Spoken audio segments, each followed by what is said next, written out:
Hello everyone, welcome back to Screen to Screen. I'm Andrew, and today I'm joined by Tom. Hello. Today we are doing Outback Steakhouse, the movie. Somehow we're doing this. They've sold their brand. So I have a little bit of a pitch. It sounds like you've done a bit more research than I have, so... Oh, I know a lot about we can sort of pitch each other ideas here, but my initial thought was a bit of sort of like a backwards Crocodile Dundee. We have perhaps a cowboy from the U.S., someone who knows steak, he knows cows, travels to the Outback, the west of the South, I guess. The west of the South. It's the out west, but it's also in a land where England's Great West, but it's in the east. It's England's Great West in the east. All of the animals are weird. They all get pouches and lay eggs. And not the ones you think. Not the ones you think. And they've all got fun names. Boy, that really was most of my idea. I feel like if you make an Outback Steakhouse movie, what are the things you gotta have in an Outback Steakhouse movie? You gotta have no rules, just right. No rules, just right. He has to be anti-rules. He's got to be or maybe he's pro-rules, but the Outback is anti-rules. Like he's a pro-rule cowboy. He loves rules, and he gets dropped into the middle of no rules, and he learns to make Dick Cheney goes to Australia. He learns to make it just right.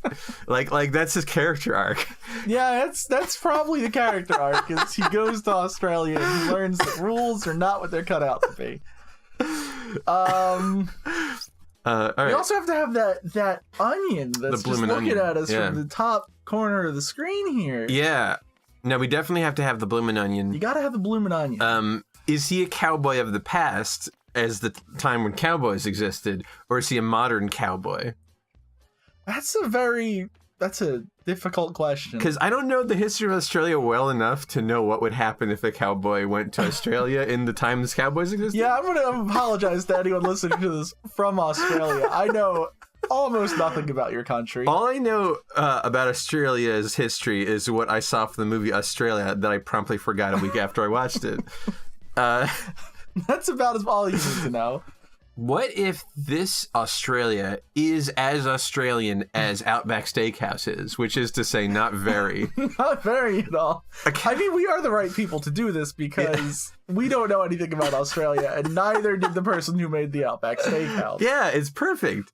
Because I feel like the pitch for the Outback Steakhouse was, what if we had steaks, and also we said the word Australia once? What do we need? We need boomerangs. We need boomerangs.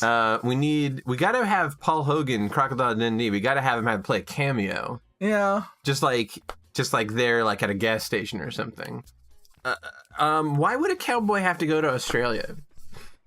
That's a good question. Because it's gotta be a cowboy who likes rules to give him a character arc. Yeah. And cowboys don't generally like rules. He's got to be like a weird cowboy. He's a weird and bad cowboy. How about he is in the Old West? He's the best cowboy because surprise, rules make you a good cowboy. all the best cowboys did no rules and they thought that made them best. This guy does what they do, but he adds rules and he rules the West. He goes into the one place where he can't have rules, Australia. That starts out with him very high up this arc, and this becomes a tragedy very quickly. Well, yeah, where it doesn't work out. It becomes a tragedy, but he rebuilds. He rebuilds himself. He has to rebuild himself.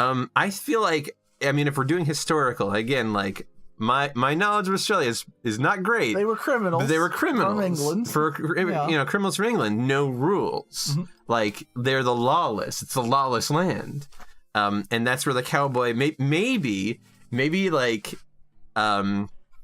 They call this cowboy over. Like maybe there's like a bounty. He's got to, he's brought in all of the criminals in the Old West, and Australia is like, we need your help. We hear you're great. So you're seeing like an apocryphal tale of the founding of the Outback Steakhouse. Yeah, maybe goes to Australia and he solves their problems through his love of and then disdain for rules. But and then he comes back and he founds the Outback Steakhouse. yes.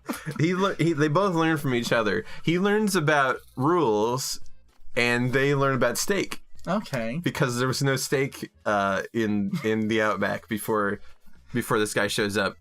We need a name for this guy. We would need a name for this guy. Bloom? Bloom. Like his... John Bloom, the greatest cowboy of the Old West. So Bloom, our cowboy. Our cowboy. He's a cowboy who follows the rules. He follows all the rules. Of the rules of being a cowboy. Like you get spurs. He's a stickler.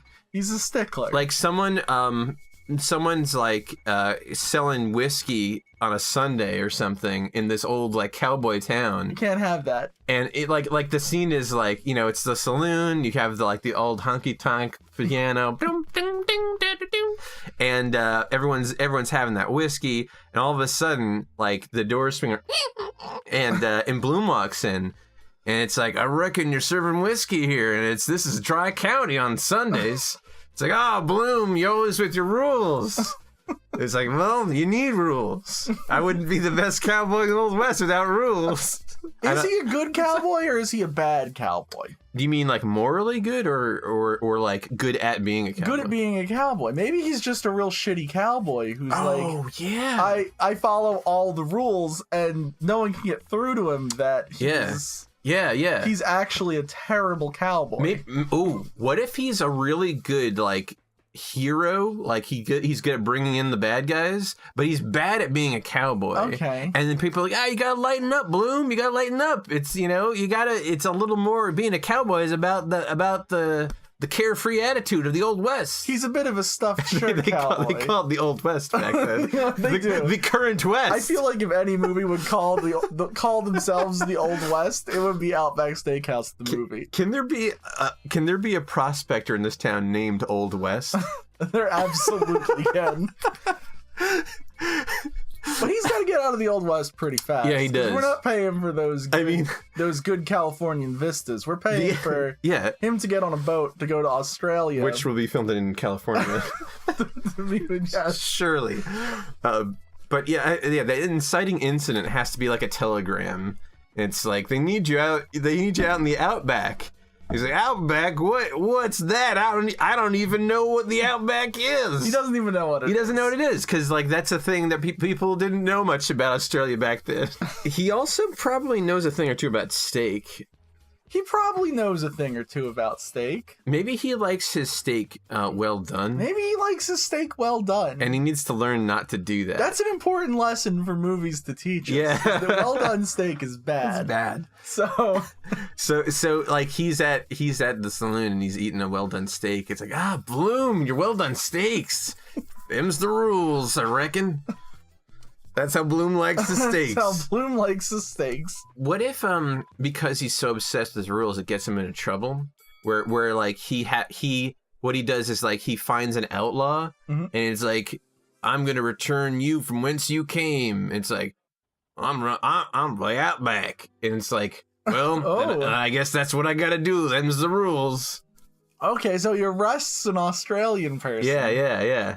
And then has to take them back to Australia. Yeah, because like in the town charter, it's like any outlaw not from this town must be brought to the authority of that previous town. It's like, those are the rules. What am I gonna do? Whatever crime he committed, he didn't technically commit the crime here. He committed the crime somewhere else. Yeah. Back in Australia. Like he counterfeited money. Yeah, right. But he didn't do it in California, he did it in Australia. Yeah. So he's got to go back. He's got to go back. He's got to go back to the Outback. And this is a long journey because it's the past already.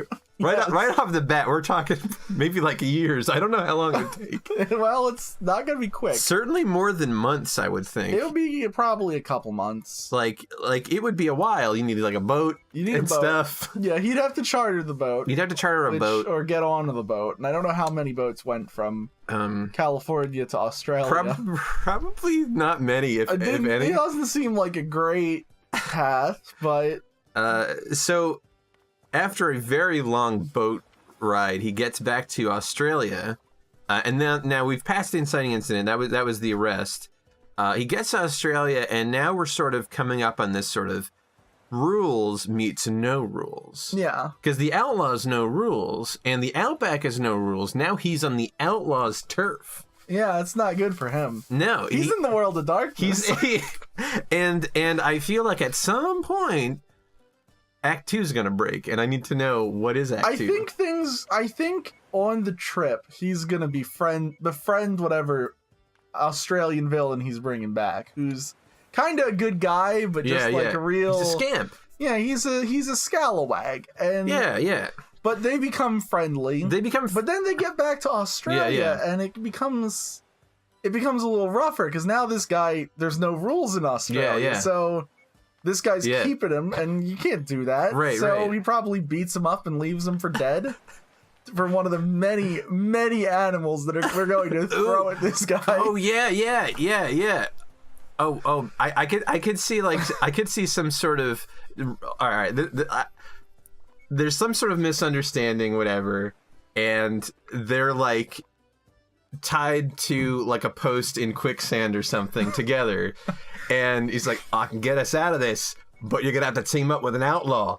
And it's like, I won't do that. Like, hey, it's your funeral. And he's like, all right, fine, I'll break this one rule. And now they're outlaws together. They're both outlaws. Yeah. Outlaws just right. You know, like the local authority like mistakes him, like he breaks some sort of international rule. Oh yeah, he breaks an accidental rule. He accidentally breaks a rule. What rule could he have broken? Because he's been on this boat. He imported a vegetable. He imported an onion. Oh shit, he imported an onion. He brought an onion to Australia. He brought an onion. The first onion comes to Australia through John Bloom. So he is the creator of the Bloomin' Onion then. Creator of the Bloomin' Onion. So John Bloom imports an onion that he was saving, like he's such like a milquetoast. And that's an invasive. I think what this movie needs is it needs a third party. Okay. It needs the English, because the English are all about rules, but they're bad. But they're the bad rules. They're bad about rules. Oh, that's such a good idea. So they're there, and they're upset at him because he's imported this onion. Yeah. And you can't do that, John. Yeah, Bloom. right. So that makes him an outlaw, but now he's in the land of outlaws on the side of the outlaws. Yeah, right. And that gives him a reason to go do whatever he does next to become just a great guy. Yeah. And there's probably like horseback riding and stuff, and you have these wide sweeping vistas as you would in a cowboy movie, except it's the Outback. So we're gonna throw some animals at these guys just to see what they're made of, because that's the dark world. Kangaroo's a must. Kangaroo's a must. You're probably gonna get some snakes, a crocodile, perhaps. Crocodile. Yeah, maybe they have to jump across some crocodile heads. Okay. It's real 90s romp here. Yeah, maybe like an emu. So I feel like they gotta ride emus. They gotta ride emus instead of horses. Ride emus. It's like, back in America, we have things called horses. Well, this is sort of like you're a horse, so let's get on. I don't know if you can ride an emu. The outlaw. All right, go with me on this one here for a second. What if his last name is Steakhouse, and he's the Outlaw Steakhouse? Okay. The Outlaw Steakhouse. The dreaded Outlaw Steakhouse. Okay, that's Steakhouse in Bloom. Steakhouse in Bloom. What is the midpoint twist? Well, all right. Let's go back to our roots here. What's the Outback Steakhouse? Oh, they've got beer. They got beer. They got beer at the steakhouse. They've got steak. They got beer. They got the Bloomin' Onion, and no rules. What if he meets a lady? What if they go down the Outback and they find the Outlaw Steakhouse's gang? Okay. And so they come in there, and then they pull up to this crazy thing called a bar. She runs the gang, which means she has to be a little bit about rules too. Maybe not all the way about rules. She knows how to use rules, not to excess though. Yes. She knows how to, rules sometimes. Because I like the idea of Bloom, who's gone to another land, and he's been branded an outlaw for bringing in this rogue, dangerous onion. Right. being like, no, I'm still obeying the rules. Yeah, yeah. I'm going to your town. Yeah. And then we're going to meet the person in charge. Ooh, yeah. Who they've been talking about the whole time. Right. And then it's like, oh, the person in charge doesn't care. The midpoint is he gets the Outlaw Steakhouse back to the town to be dealt with. And then he's not dealt with. And he's not dealt with because that town is all outlaws. No rules. There's no rules. Just right. And it's like, maybe it's just like one of these, like, it's like a shanty town in the middle of the Outback because, you know, you can't, But they do a mean steak. They do a mean steak. They do kangaroo steak. They do kangaroo steak. And no, they got to do cow steak. Well, because the thing is, I was thinking, he's like, no, this is good steak, but you know what would make it better? If it was cow steak. Oh, that's what I'm thinking. Yeah. Okay. Like, I don't know. That was my thought. Because he's got to have the Outback Steakhouse branded himself. Right. Not might introduce some concepts, say the Bloomin' Onion, which I'm assuming is going to feature heavily into the second half of this movie. Right. But yeah, the Bloomin' Onion, I feel like, has to sort of be him breaking the rules himself. Yeah. And somehow saving the day. Which is important for him to come back to the world of light. Yeah, at some point, they're all going to be in a bit of trouble, and he has to make the Bloomin' Onion to save everyone. Maybe the town's having some trouble, because there's no rules at all. Could she be like Molly Foster? Like, just like, like Fosters? Sure. I'm just trying to tie it all in. Trying to tie all the names in here. Okay, I just picked Molly for no reason, but Foster, I thought. Are they actually officially related to each other, Fosters? I think they Outback? serve Fosters at Outback. Okay, well. I'm pretty sure they do, but I feel like this is also just a very zany... Like it's basically, I never saw Crocodile Dundee. So I've never seen Crocodile Dundee either. So this is basically me trying to reverse engineer Crocodile Dundee. Yes, we're trying to create a movie we've never seen before, which is great. What if the British then, coming after them, are going to repossess this town? Because they have a lot of rules. Oh, yeah. And they want this land to build... I don't know what the British are all about. But... It's something bad. Yeah, a tea plantation. A tea, yeah. They like What's tea. the antithesis of Outback Steakhouse? What's the most rules you can have in a meal? I think tea's very good. Yeah, because you have to be very precise. Like, there's, like, special ways to cut the bread to eat them. Oh, and there could be a scene earlier in the movie where the British guy, whose name is just going to be Farquaad in my head. Okay, sure. Because I don't know if I can tolerate another name. Who just invites them in for tea to explain to them that they're breaking the rules. Yeah. And the Outlaw Steakhouse is very bad at having tea. Yeah. He's very bad at it. Yeah. And Bloom is like he's doing all right. He's trying, but he's also like, it's not his world, so he's struggling. Yeah. It's sort of like, well, I don't know much about tea, but you guys got any coffee? And he's like, well, no, actually. But it's like, well, that's fine because I respect your rules. The British guy is more of a rule guy than Bloom is, and they get along very well until they find out that they've been breaking the law, that he's imported this onion, and that's breaking the law, and they're going to arrest him. And then like he's got to make his escape into animal country. Yeah, like the Outlaw Steakhouse kind of goads him into it. It's like. Yeah. Jump out that window. It's like, no, but that'd be against the rules. Like, you know what the British do? When they have people smuggling produce into our country. And so, yeah. They cut their heads off. They cut their blooming heads off. Yeah, so Bloom chooses Act 2. He jumps out that window or whatever. Or there's quicksand or something. Mm-hmm. Oh, yeah. And then all that stuff happens. They get to the midpoint. The British are back. Back to the midpoint. The British catch up with them maybe in this town? Okay. They take over the town? Because they want to make it a tea house. Yeah. Well, there's no subtlety here. I think at this point, Bloom is starting to feel like the pull to no rules. Yeah. He's really on the outlaw's side this time. Mm-hmm. And then they have to. So we're after the midpoint. The British have descended and they need to sort of, they got to escape. They got to save the town. I feel like they've got to save the town, but first the British have to win, because that's how movies work. Right. Yeah. Do we want to take a moment and figure out how is this going to end, and then kind of work our way there? Yeah, that's probably a good idea. I feel like the very end is he goes back to the Old West, and he opens up the first Outback Steakhouse. He's got to go back to the Old West to open up the first Outback Steakhouse. And maybe the Outlaw Steakhouse is running it with him, or someone's come with him to run with it. Whether it's the Outlaw Steakhouse, or whether it's Molly Foster. Does the Outlaw Steakhouse die, and they name it after him as Sweet Lord. That's a real sad movie. He's like, I'm going to the place where there are no rules. Actually, no, that was the wrong voice. Damn it.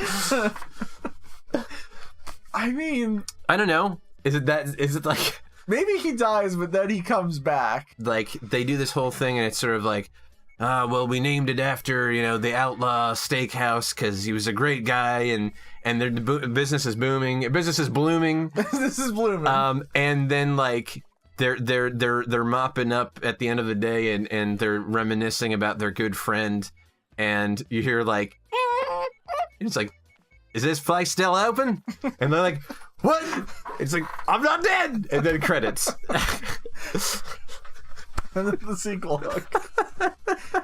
Okay, yeah, that's a good. It's like, I don't know how we get there, but all right. Well, then let's back a little further. Yeah, we gotta. I feel like the save the day moment is Bloom has to make the Bloomin' Onion.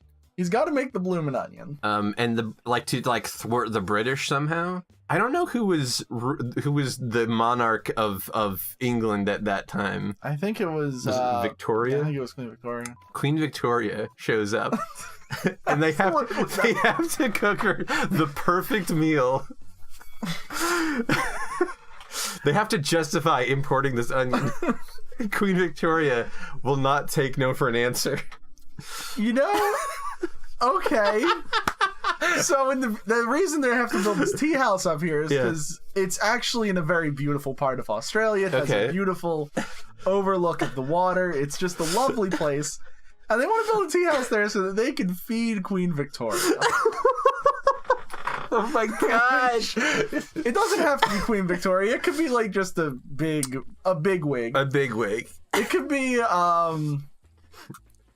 President Grover Cleveland. Ooh. Wait, the British are building this for Grover Cleveland? Yeah, because they're allies by this point. Okay. So it's like this guy's coming. He's coming to Australia to see the colony that they've created down here. Okay. And I don't know why Grover Cleveland would go to fucking Australia, but it creates a place where we're just not just dunking on the British the whole time. Yeah. Instead, Grover Cleveland's here, and I don't know what Grover Cleveland actually looked like, but I imagine he's a guy who has a big mustache and looks like an everyman. And is probably played by like John Goodman or a John Goodman-like. Grover, well, yeah. I mean, I'm looking at him, and he's got a mustache, and he's got a John Goodman kind of vibe to him. So I think that's good. John Goodman is Grover Cleveland. John Goodman comes in here as Grover Cleveland, and the British are going to try to impress him by building this tea house. Wait a minute. What if they have to sneak around, and it's like, what are you two doing here? It's like, we're the cooks. It's like, oh yeah, prove it. Like one of those moments. They have to sneak a fake meal in front of Grover Cleveland, a replacement meal. Because they ruined the other meal. They're gonna someone. Sorry, so there's a disgruntled British officer who's going to poison the president. He's gonna create World War I. He's gonna create World War I. What if like Bloom has this onion recipe that has been passed down for generations, but it accidentally falls in the deep fryer, and it's like, well, no rules, just right. And then and that's he goes into it. He serves it up brazenly. Yeah. And the British guy, what is the meaning of this onion? And then Grover Cleveland takes a bite, and he's like, I like it. That was my best John Goodman.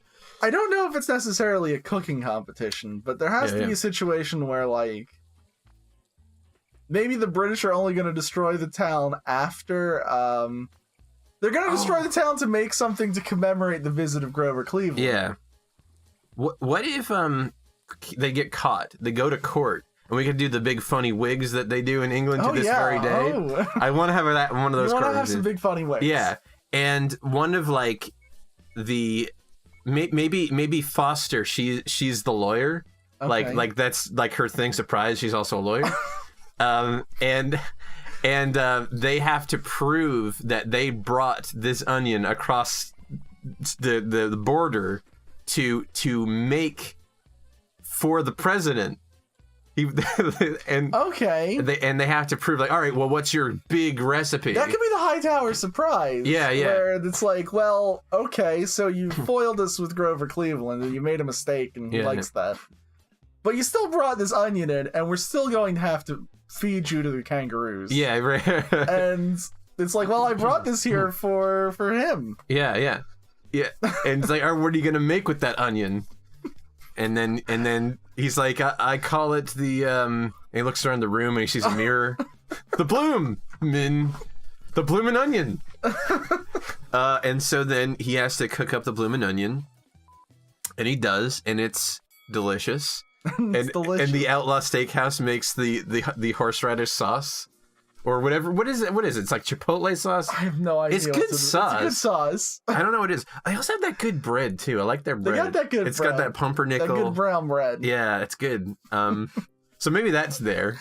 That's there, too. It's a hot bread. I feel like any food that's served at the Outback Steakhouse could be a food that they make for President Grover Cleveland. Yeah, everything. Maybe the midpoint isn't the British show up. The midpoint is this town. The British showing up is the low point. Mm-hmm. Like, this town... this, like, world of no rules. He's starting to believe that no rules could be just right. Yeah. Like, every time he sees him, like, all right. So Bloom's catchphrase, every time the outlaw does something wacky, it's like, that's just wrong. He says it like 7 times in the movie. And then when they taste the Bloomin' Onion for the first time, it's like, no rules. Just right.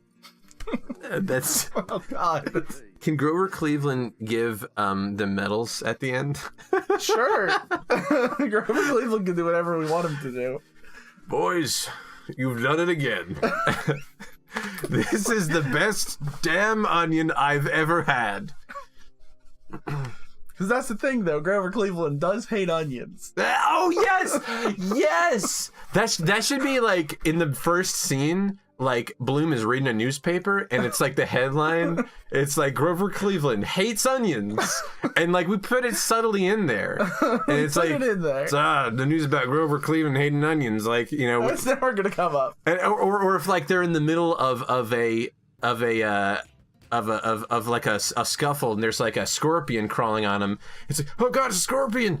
I hate scorpions more than Grover Cleveland hates onions. Like, we keep dropping this in there, and then it's like, oh no, we have to serve him an onion. It's a real zany joke, except that it's then becomes not a joke. It's one of these things that you know is a setup the whole time, and you're like, what could they possibly be doing with this? It's an Outback Steakhouse movie, so literally everyone knows what we're doing. I feel like every setup is going to be telegraphed from the first syllable of this movie. Like, everything was going to fall into place exactly how you think it's going to. Everything is it's a very predictable movie, but that's the charm of it. That you know what's gonna happen. Sometimes you want to watch a movie where you know what's gonna happen. I guess we'll wrap this up. I think we did a. Yeah, I think that's the Outback Steakhouse movie. I guess we actually did this. I had my doubts the whole way through, especially at the very beginning. But here we are. We've done it. You can make a movie out of anything. Yeah, and that's a great segue, because we'd love to hear what you'd like us to make a movie out of. So if you got an idea for Screen to Screen, you pop that sucker in the comments, and we will see you next time on Screen to Screen.